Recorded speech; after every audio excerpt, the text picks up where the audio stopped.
नमस्कार, जय श्री राम, जय हिंद मित्रों। मैं दीपक सिखवाल प्रस्तुत हूं आपके समक्ष एक बार फिर चाणक्य क्लासेस के ऑनलाइन प्लेटफॉर्म पर।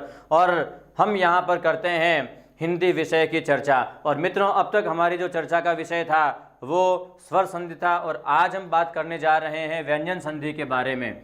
तो आज हम शुरू करने जा रहे हैं संधि का जो दूसरा भाग है। वो दूसरा भाग क्या है? व्यंजन संधि।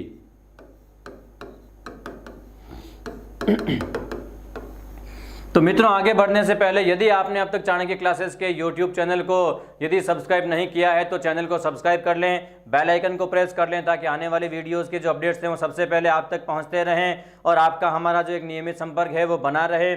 और वीडियो शुरू से अंत तक देखें। वीडियो पसंद आए तो लाइक, शेयर और कमेंट ज़रूर करें। और किसी प्रकार की कोई समस्या हो विषय से जुड़ी हुई, अध्यापन से जुड़ी हुई, हिंदी विषय से जुड़ी हुई, तो मित्रों आप अपनी समस्या को निश्चित रूप से आप हम तक पहुंचाइएगा। चाणक्य क्लासेस प्रतिबद्ध है, कटिबद्ध है विद्यार्थी की हर समस्या को सुलझाने के लिए। अब हम बात कर रहे हैं व्यंजन संधि के बारे में।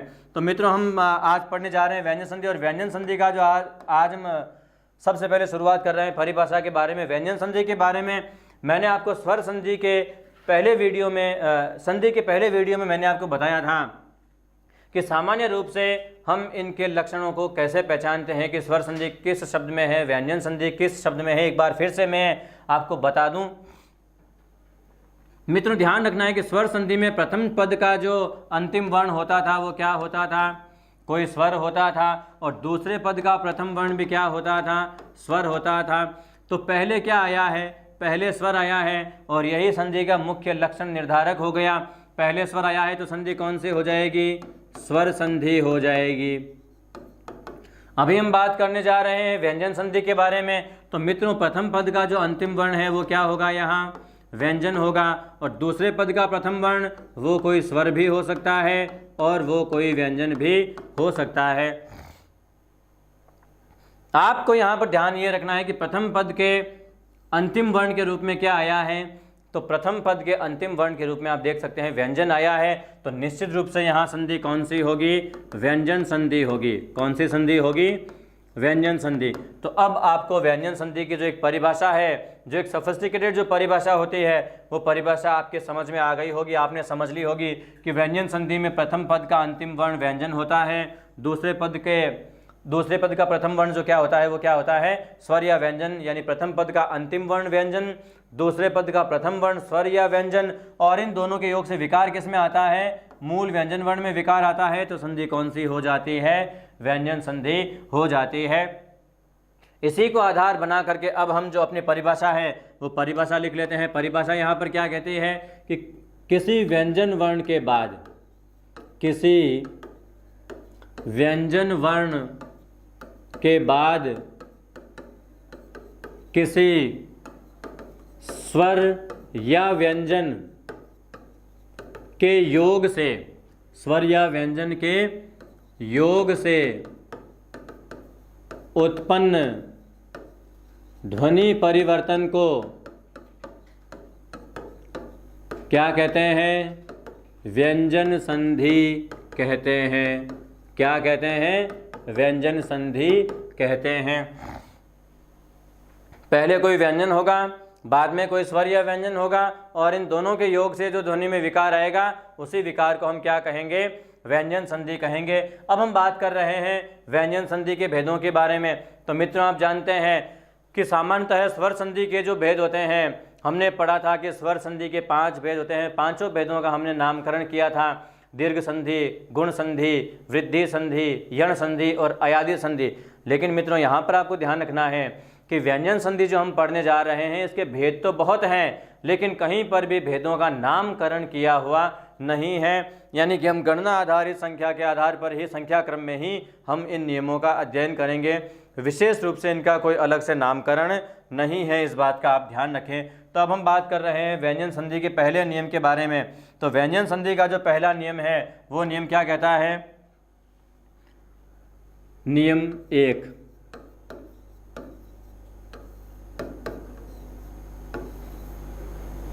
ये नियम कहता है कि स के बाद,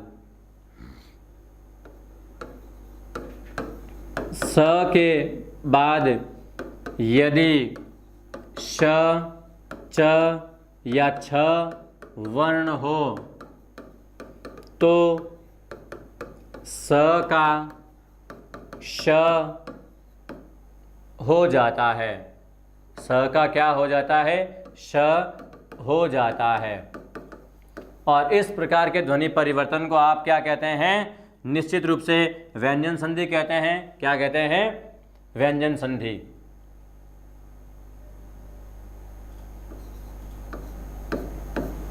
अब हम बात करते हैं इस नियम के बारे में। तो मित्रों यहाँ पे ये देखिए कि ये नियम पहले क्या होने की बात कह रहा है। ये नियम कहता है कि पहले क्या होना चाहिए? स होना चाहिए। हम यहाँ पर इसका एक सूत्र बना लेते हैं। पहले क्या होना चाहिए? स होना चाहिए। और स के बाद क्या होना चाहिए? स के बाद 3 प्रकार के वर्ण हैं, श, च या छ। इनमें से कोई भी एक वर्ण होना चाहिए। हम यहाँ पर लिख लेते हैं श, च या छ। तो क्या हो जाता है? स का रूपांतरण श के रूप में हो जाता है। यानी अब हम बात करें तो स को श में बदलना है, लेकिन बाद वाले जो वर्ण जैसे हैं वो वर्ण वैसे ही रहेंगे, यथावत रहेंगे। इनमें किसी प्रकार का कोई परिवर्तन नहीं करना है। अब इनके जो 3 रूप हैं, जो 3 स्थितियां हैं, वो स्थितियां कैसे बनेगी, क्या बनेगी, उनके बारे में हम बात करते हैं। सबसे पहले हम बात करते हैं कि स के बाद में यदि श होगा तो क्या हो जाएगा। अब आप यहाँ पर ध्यान दीजिए, स हलंत है, दंत्य स, तो ये स क्या रहेगा? हलंत ही रहेगा, आधा रहेगा। लेकिन बाद वाला स जो जैसा है वो वैसा रहेगा, इसमें किसी प्रकार का कोई परिवर्तन नहीं करना है। तो ये स्थिति कुछ इस प्रकार से श के रूप में हमारे समक्ष आ जाएगी। इसके बाद में हम बात करते हैं दूसरी स्थिति के बारे में। और दूसरी स्थिति क्या कहती है कि स के बाद में क्या होना चाहिए? च होना चाहिए। तो स प्लस च जुड़कर क्या हो जाता है? च हो जाता है। यहाँ पर भी आप देखिए स का रूपांतरण तो श के रूप में हो रहा है, लेकिन च जैसा है वैसा का वैसा ही रह रहा है। और इसके बाद में जो तीसरी स्थिति है वो स्थिति क्या कहती है कि स के बाद में यदि छ होगा तो स का क्या हो जाएगा? श और छ क्या रहेगा? यथावत रहेगा, इसमें कोई परिवर्तन नहीं आएगा। तो इस प्रकार से स को यथावत रखना है, बाद वाले वर्णों को साथ में जैसा है वैसा का वैसा रखना है, इनमें कोई परिवर्तन नहीं करना है। तो ये हमें कहता है पहला नियम।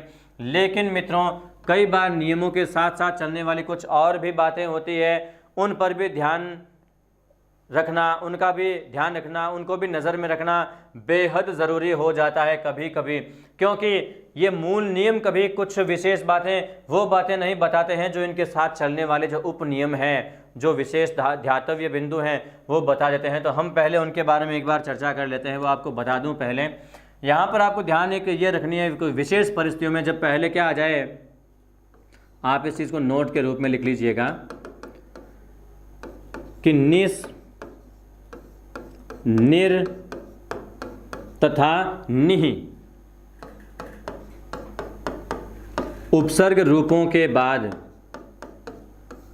उपसर्ग रूपों के बाद प्रयुक्त होने वाले शब्द के पदांत स्वर का लोप होकर अस्वर शेष रहता है या अस्वर का योग होता है। अस्वर का क्या हो जाता है? योग हो जाता है। तो ये इस प्रकार एक नोट है। नोट में आप देखिए विशेष रूप से सबसे पहले क्या बताया गया है कि निस, निर या निहि, इन्हीं तीनों में से कोई एक उपसर्ग का रूप होना चाहिए। हम यहाँ जो बात करेंगे इस पहले नियम में जो उपसर्ग आएगा वो कौन सा उपसर्ग आएगा? वो उपसर्ग आएगा निस उपसर्ग। कौन सा उपसर्ग आएगा? निस उपसर्ग। तो आपको इस निस उपसर्ग के बारे में ध्यान रखना है कि निस उपसर्ग के बाद में कोई ऐसा शब्द आ जाए जिसका अंतिम स्वर अ के अतिरिक्त कोई अन्य स्वर हो, तो हमें क्या करना है? उस अ के अतिरिक्त अन्य स्वर को हटाना है और उसके बाद में उसके स्थान पर अ स्वर का योग करना है। कैसे करना है, ये नोट, ये नियम दोनों को कैसे अप्लाई करना है, इसके लिए अब हम बात कर रहे हैं इनसे जुड़े हुए कुछ उदाहरणों के बारे में। आप उदाहरणों पर ध्यान दीजिएगा, निश्चित रूप से ये नोट आपके समझ में आ जाएगा। मित्रों यहाँ पर मैं आपको एक चीज़ और बता देता हूँ कि जो मैंने ये नोट आपको लिखवाया है, ये नोट आपको सामान्य क्लासेस में कहीं पर भी नहीं मिलेगा। जो सामान्य बाज़ार में आने वाली गाइड हैं, जो किताबें हैं, उनमें भी आपको नहीं मिलेगा। ये चीज़ें आपको चाणक्य क्लासेस के इसी ऑनलाइन प्लेटफॉर्म पर मिलेगी, जो बहुत ही विशेष है। वही बातें हम आप तक पहुंचाने की कोशिश करते हैं, क्योंकि यही वो छोटी छोटी बातें होती है जिनसे विद्यार्थी परीक्षा में उलझ जाता है, और जो सपने संजो करके वो एक परीक्षा की तैयारी करता है, वो उसके सपने अधूरे रह जाते हैं। तो मित्रों, ऐसी आधी अधूरी पढ़ाई के कारण ही ऐसा होता है। चाणक्य क्लासेस आपको किसी भी स्तर पर पिछड़ने नहीं देगा। इसके लिए चाणक्य क्लासेस कटिबद्ध है, प्रतिबद्ध है, और इसीलिए जो सामान्य तथ्य दूसरे फैकल्टीज या दूसरी क्लासेस में नहीं बताया जाता है, वही कुछ विशेष बातें आपको चाणक्य क्लासेस के इस प्लेटफॉर्म पर आपको उपलब्ध हो जाती है। आप विशेष रूप से इन बातों को पढ़ें, ध्यान रखें और नियमित रूप से चाणक्य क्लासेस से जुड़े रहें। अब हम बात कर रहे हैं इनके उदाहरणों के बारे में। तो जैसे मैंने यहाँ पर एक शब्द लिखा है, निस प्लस शेष, निस प्लस शुल्क, निस प्लस शब्द। मित्रों, यहाँ पर जो मैंने 3 उदाहरण लिखे हैं, आप इन तीनों उदाहरणों को एक बार पहले देखिएगा। इन उदाहरणों में पहले उपसर्ग क्या है, निस।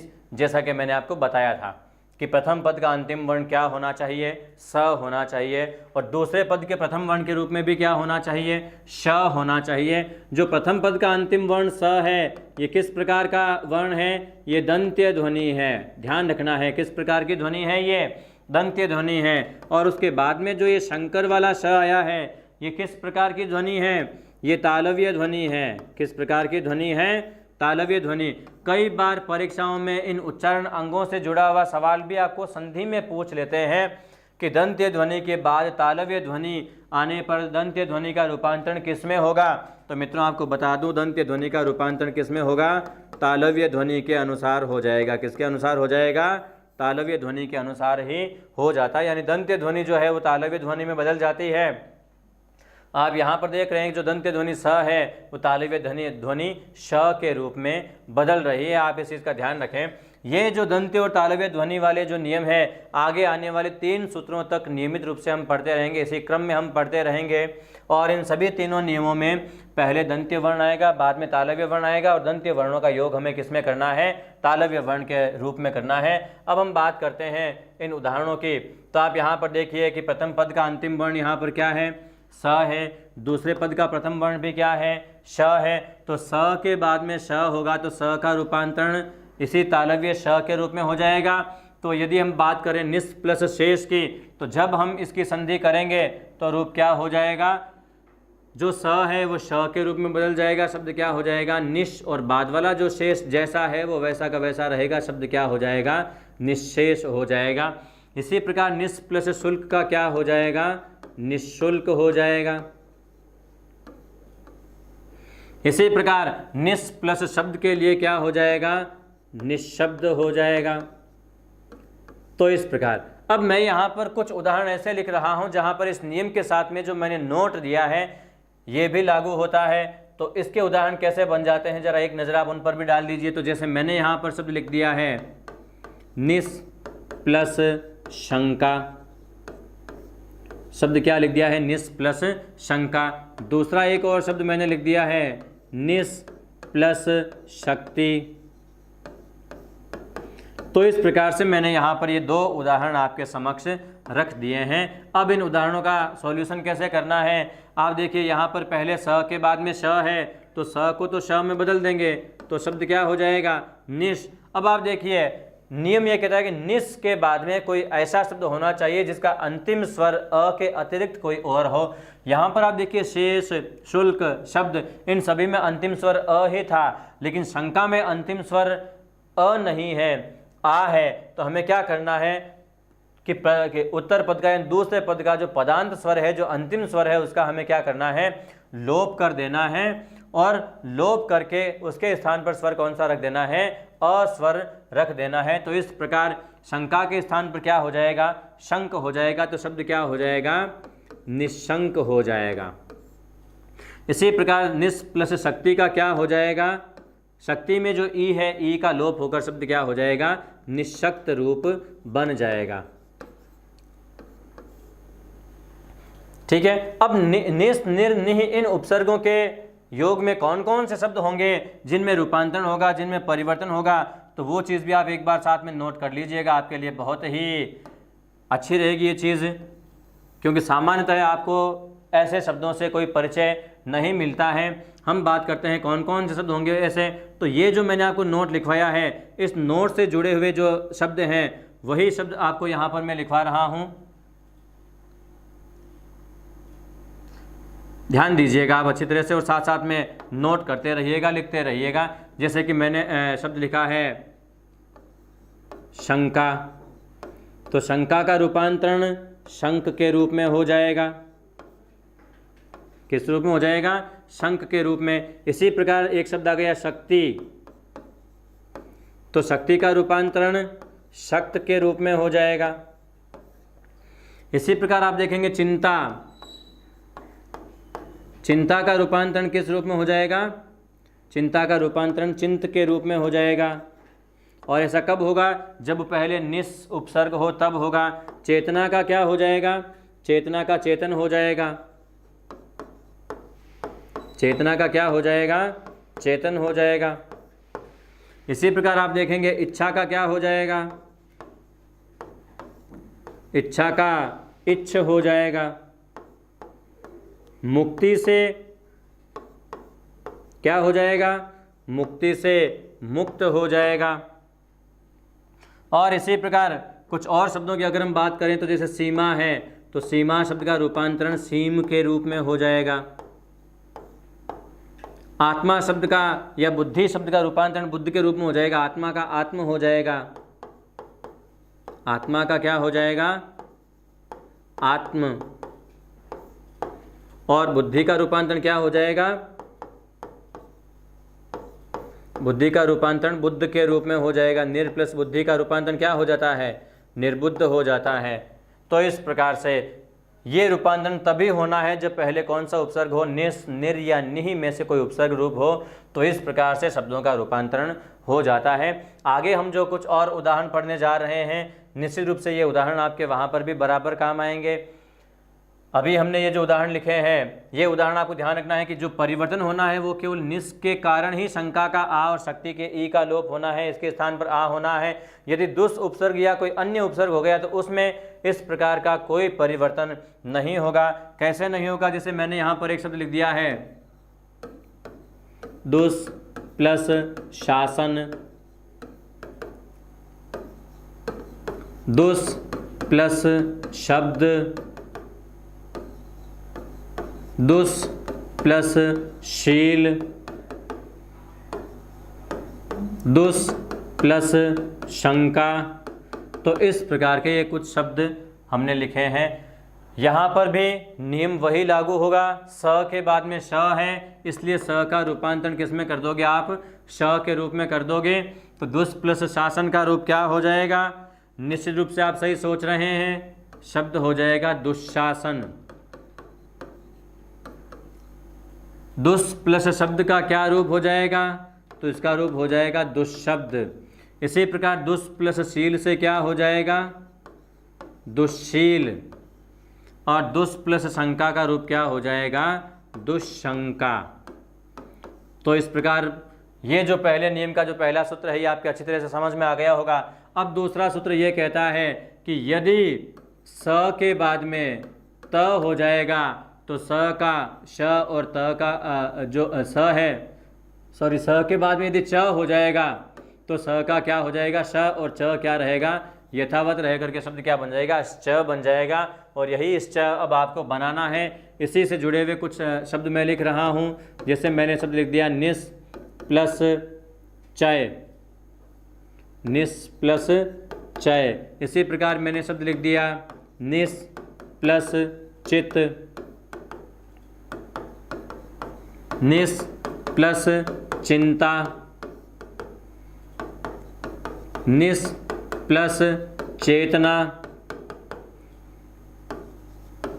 दुस प्लस चरित्र या दुस प्लस चक्र। तो ये इस प्रकार के कुछ हमने उदाहरण यहाँ पर लिखे हैं।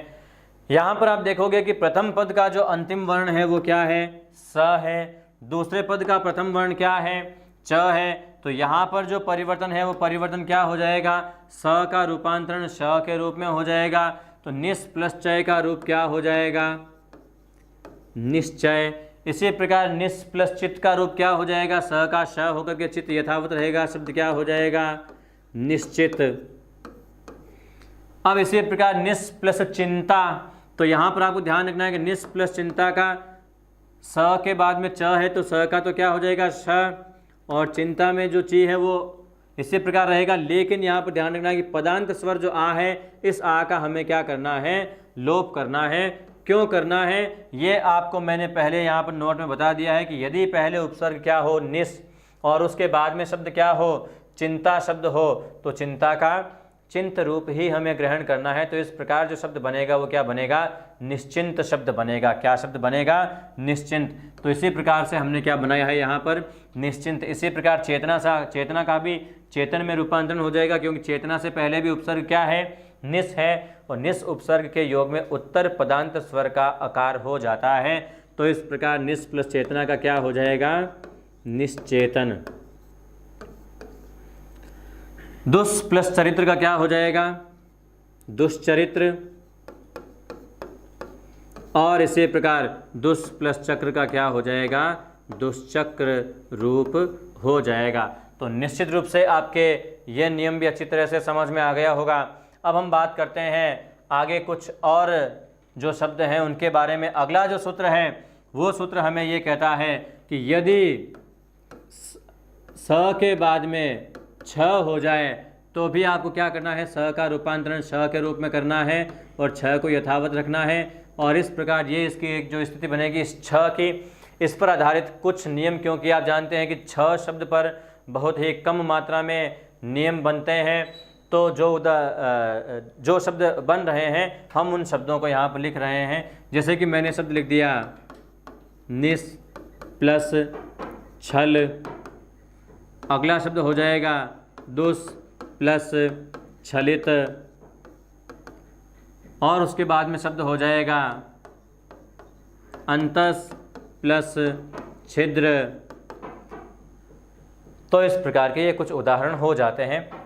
यहाँ पर आप देखिए पहले क्या है, स है, स के बाद क्या है, छ है। तो स का रूपांतरण आप किस रूप में कर दोगे, श के रूप में कर दोगे। तो इस प्रकार निस प्लस छल का जो रूप है वो रूप क्या बन जाएगा, निश्छल। क्या रूप बन जाएगा, निश्छल। इसी प्रकार दुस प्लस छलित का रूप क्या हो जाएगा, दुष्छलित। और अंतस प्लस छिद्र का रूप क्या हो जाएगा, अंतस छिद्र रूप हो जाएगा। तो इस तरह से हमने पहले नियम को पूरी तरह से पढ़ लिया है।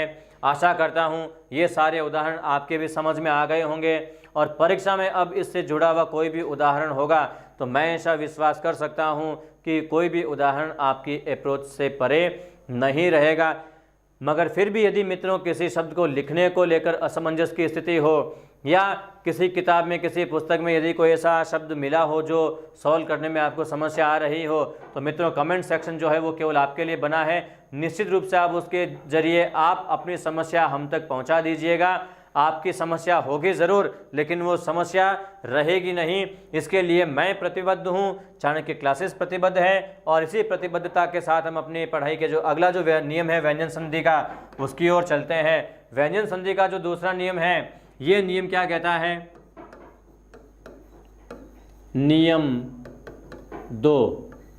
अब आप इस नियम के बारे में विस्तार से पढ़ेंगे। ये नियम क्या कहता है कि इस नियम के अनुसार पहले वर्ण आने वाले कौन कौन से होने चाहिए, तो पहले वर्ण होगा केवल त। तो ये नियम कहता है कि त के बाद यदि च या छ हो तो त का च हो जाता है। त का क्या हो जाता है, च हो जाता है। इस नियम में हम त को रूपांतरित करेंगे बाद में आने वाले वर्णों के अनुसार। आप जानते हैं कि त भी क्या है, एक दंत्य ध्वनि है, और बाद में आने वाले वर्ण च और छ क्या है, तालव्य ध्वनियाँ हैं। तो नियम में हम यूँ भी पढ़ सकते हैं कि दंत्य ध्वनि के बाद तालव्य ध्वनि हो तो दंत्य ध्वनि का रूपांतरण तालव्य ध्वनि के क्रम के वर्ण में हो जाता है। इस चीज़ का ध्यान रखना है। हम बात करते हैं सूत्र की। तो सूत्र के अनुसार जब पहले वर्ण क्या होना चाहिए, हम यहाँ पर लिख लेते हैं इसका सूत्र। सूत्र ये कहता है कि पहले क्या होना चाहिए, त होना चाहिए, और त के बाद में क्या होना चाहिए, तो च या छ होना चाहिए। तो इस स्थिति में जो ये त है, इस त का रूपांतरण हम किस रूप में कर देंगे, च के रूप में कर देंगे। और अब आप जानते हैं कि त के साथ च जुड़ेगा तो क्या हो जाएगा, च हो जाएगा, और त के साथ छ जुड़ेगा तो छ करके इस प्रकार का रूप बन जाएगा। और इसी प्रकार से हमें इस संधि के जितने भी आने वाले जो शब्द हैं, उन्हीं शब्दों का जो संधि है या संधि विच्छेद है वो करना है। हम करते रहेंगे निश्चित रूप से। हम बात करते हैं अभी इसके उदाहरणों की। तो मैंने यहाँ पर एक शब्द लिख दिया है, उत प्लस चारण। अब आप यहाँ पर देखिए कि उत में पहले क्या आ गया, त आ गया, और त के बाद क्या है, च है। तो हमें क्या करना है, त का रूपांतरण च के रूप में कर देना है। तो इस प्रकार उत प्लस चारण की जब हम संधि करेंगे तो रूप क्या बन जाएगा, ऊ को यथावत, त के बाद में च होने के कारण त को च में बदलो, और बाद वाला जो शब्द जैसा है उसे वैसा का वैसा रखो, तो शब्द क्या हो जाएगा, उच्चारण शब्द हो जाएगा। क्या हो जाएगा, उच्चारण। इसी प्रकार से मैं कुछ और शब्द आपको दे रहा हूँ, आप मुझसे पहले आप उनका अभ्यास कर उन पर अभ्यास करें, सॉल्व करें उन शब्दों को। और कोई समस्या हो जाए तो निश्चित रूप से आप कमेंट सेक्शन में वो बता दें। अगला जो शब्द है वो शब्द ये कहता है, अब इस बार क्या होना चाहिए, उत के बाद में आने वाले वर्ण कौन कौन से होने चाहिए, जो च वर्ण से शुरू हो, उत प्लस चय, उत प्लस चेष्टा, सत प्लस चरित्र,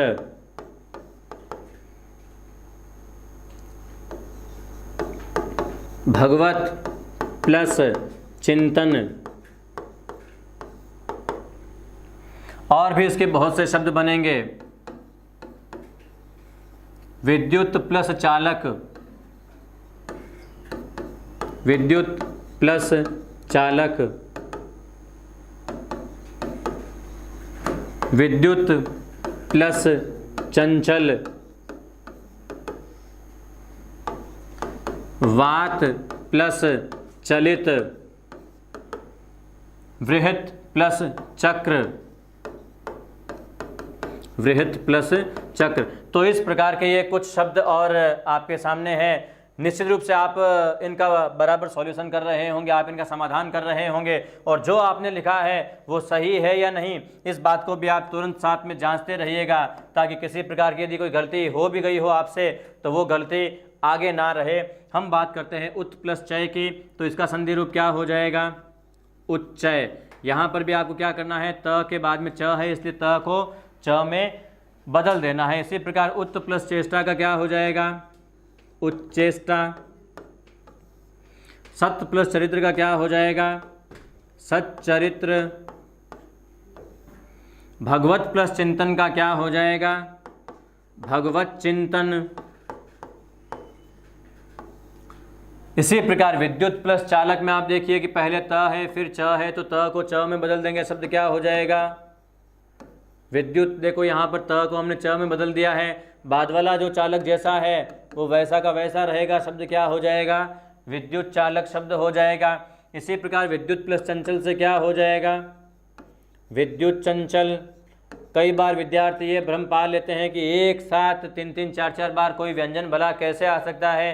तो मित्रों, शब्दों के योग में अगर कोई शब्द आया हुआ है, कोई वर्ण यदि आया हुआ है, तो उस वर्ण में किसी प्रकार का आपको परिवर्तन नहीं करना है, वो वास्तविक रूप में उसका उच्चारण होगा। आगे सुधारना है तो आप अपने उच्चारण को सुधारिएगा।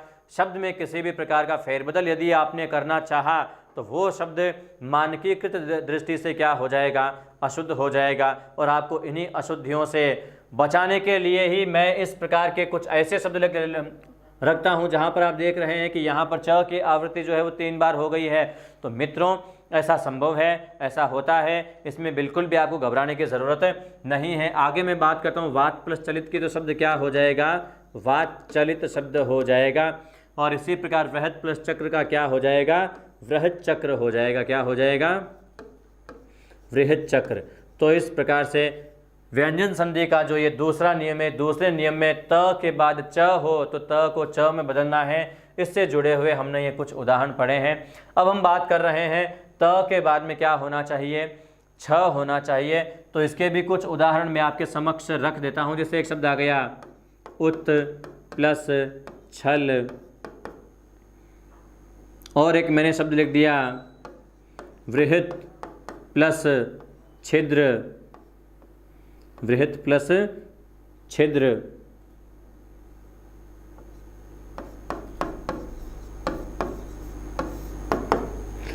तो इस प्रकार के उदाहरण हैं। यहाँ पर आप देखते हैं कि त के बाद में क्या है, छ है। तो त का रूपांतरण किस में करना है, च के रूप में करना है। ये त आधा है, इसलिए बनने वाला छ भी क्या होगा, निश्चित रूप से आधा ही होगा।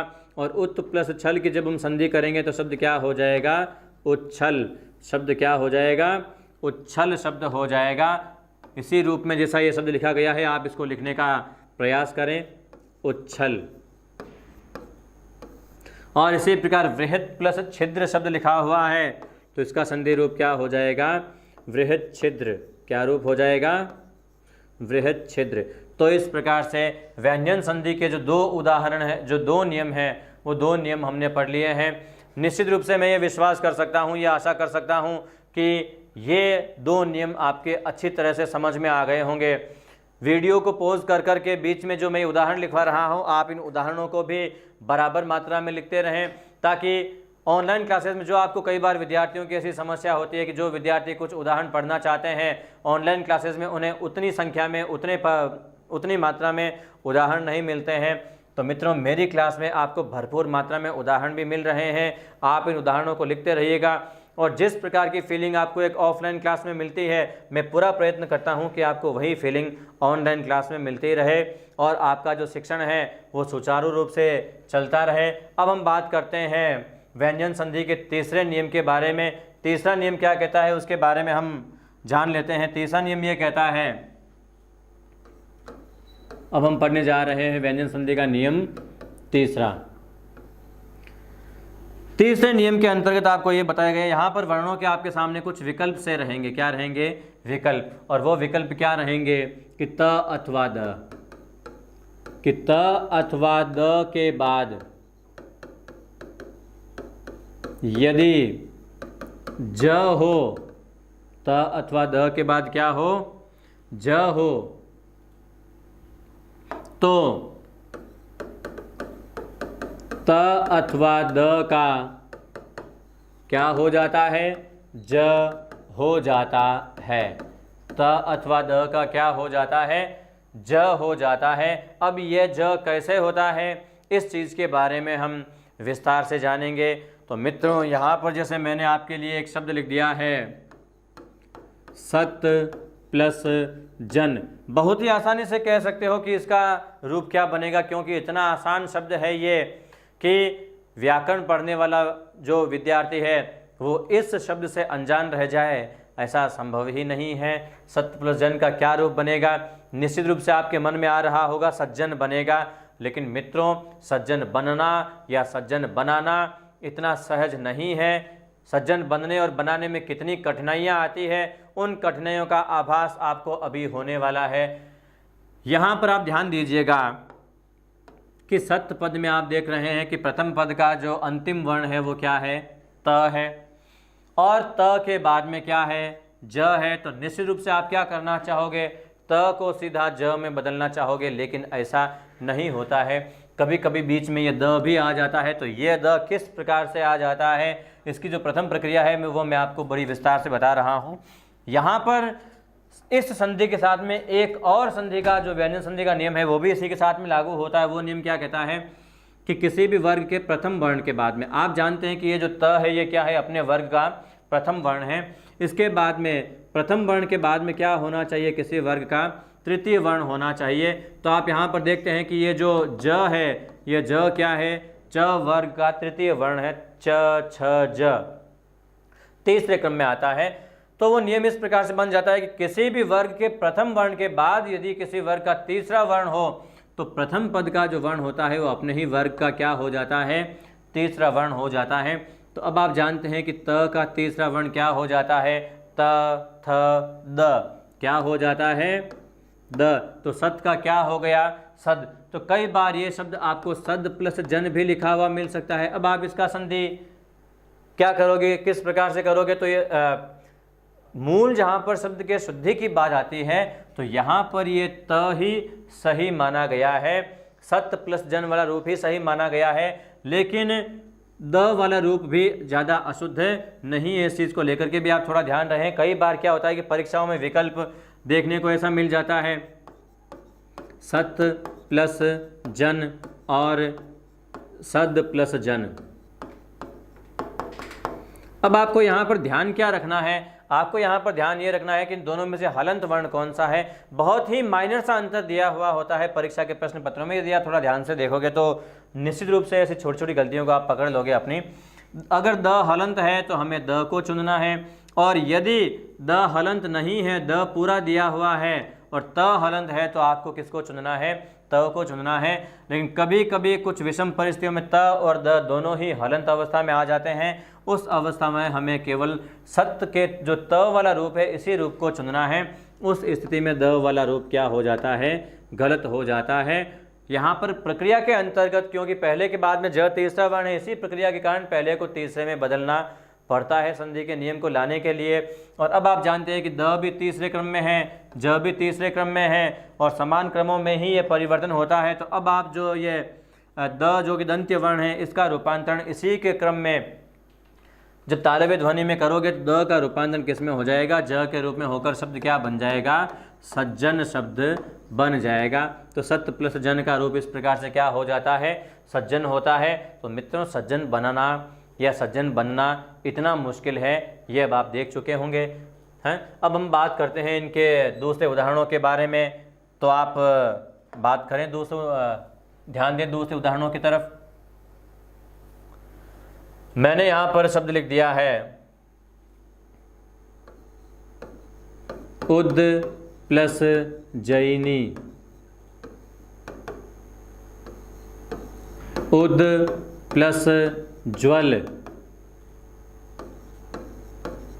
महत प्लस ज्वाला, जगत प्लस जननी। यह शब्द आ जाएगा जगत प्लस जंतु, यावत प्लस जीवन, महत प्लस जाल,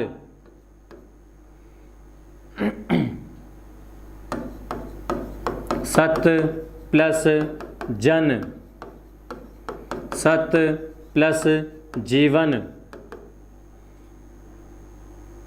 तो इस प्रकार से ये कुछ उदाहरण मैंने आपके समक्ष रखे हैं।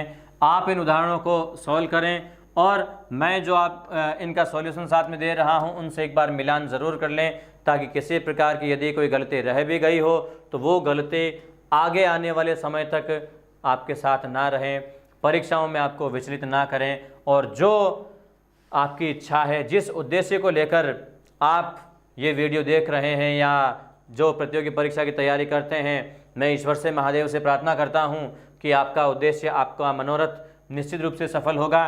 बस केवल एक प्रयत्न की ज़रूरत है और वो प्रयत्न आपका सही दिशा में होना चाहिए और अच्छे मार्गदर्शन में होना चाहिए। और वही मार्गदर्शन आपको चाणक्य क्लासेस नियमित रूप से दे रहा है, आप इसका लाभ उठाएं। शब्द आया है उत प्लस जैनी, तो शब्द क्या हो जाएगा, इसका संयुक्त रूप क्या बन जाएगा, उज्जैनी। क्या रूप बन जाएगा, उज्जैनी।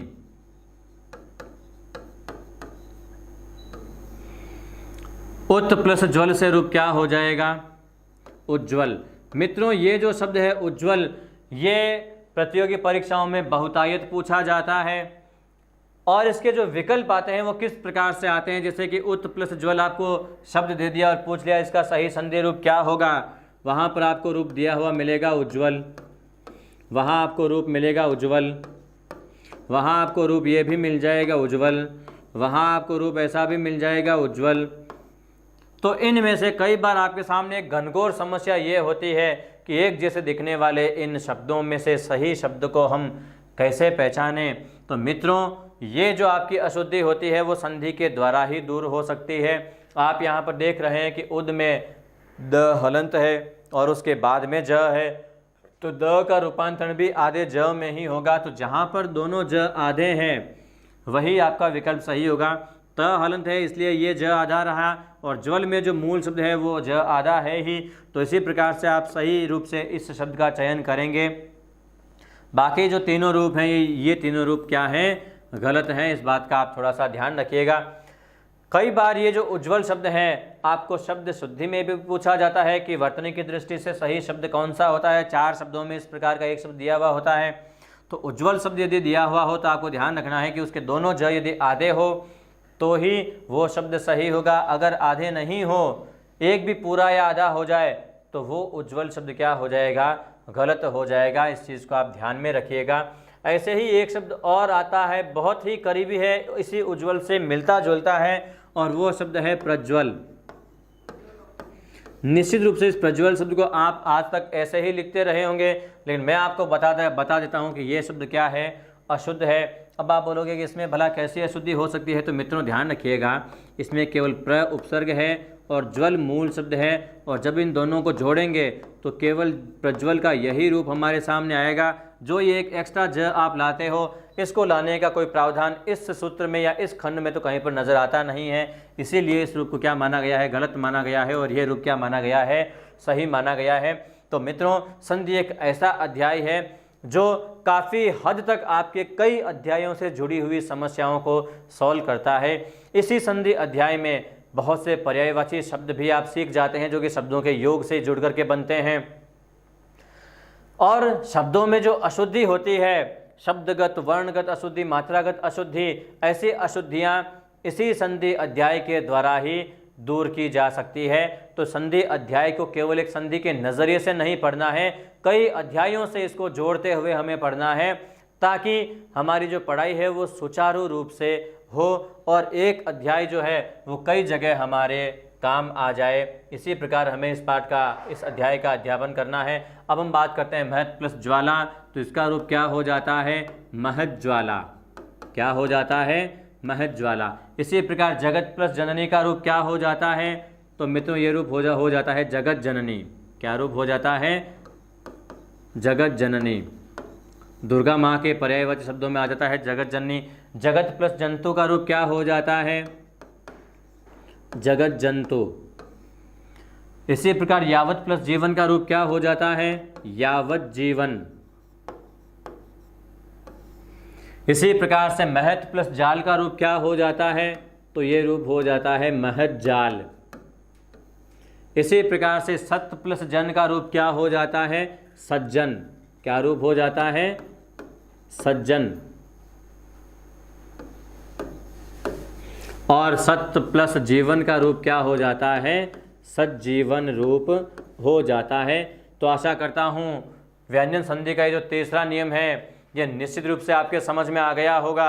इसी के साथ मैं अपनी वाणी को विराम देता हूँ। आगे बढ़ने से एक बार फिर आपसे निवेदन करना चाहता हूँ कि चाणक्य क्लासेस के यूट्यूब चैनल को एक बार सब्सक्राइब कर लें, वीडियोज़ को लाइक ज़रूर करें, शेयर करें और हाँ बेल आइकन को एक बार ज़रूर प्रेस कर लें ताकि आने वाले वीडियोज़ के जो अपडेट्स हैं वो सबसे पहले आपको मिलते रहें। इसी के साथ धन्यवाद।